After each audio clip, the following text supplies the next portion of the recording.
প্রাচ্যে উত্তেজনা আবারও এক ধাপ বাড়ালো ইসরায়েল ইরান সংঘাত। সম্প্রতি ইরানের শাসক গোষ্ঠীর বিরুদ্ধে সরাসরি ইরানিদের বিদ্রোহে আহ্বান জানালেন ইসরায়েলের প্রধানমন্ত্রী বেনিয়ামিন নেতানিয়াহু।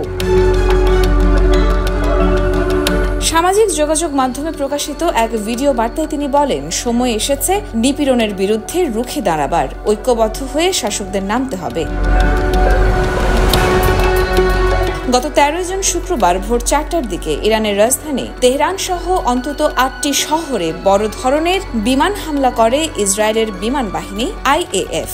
এতে নিহত হয়েছেন অন্তত 78 জন এবং আহত হয়েছেন আরও প্রায় 300 জন। এছাড়া ইরানের সেনাপ্রধান মোহাম্মদ বাঘেরি সহ সামরিক বাহিনীর বেশ কয়েকজন কর্মকর্তাও নিহত হয়েছেন।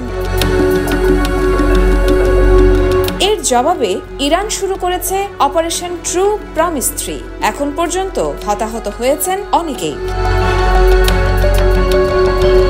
তবে নেতানিয়াহু বলছেন, এই যুদ্ধ ইরানি জনগণের বিরুদ্ধে নয়, বরং তা ইরানের পরমাণু হুমকি ঠেকাতে। এখন প্রশ্ন একটাই, এই সংঘাতে শেষ পর্যন্ত কে কি হারাবে আর কি বা পাবে বিশ্ব? ইয়োরমা শায়ের জাহান, দেশকাল নিউজ।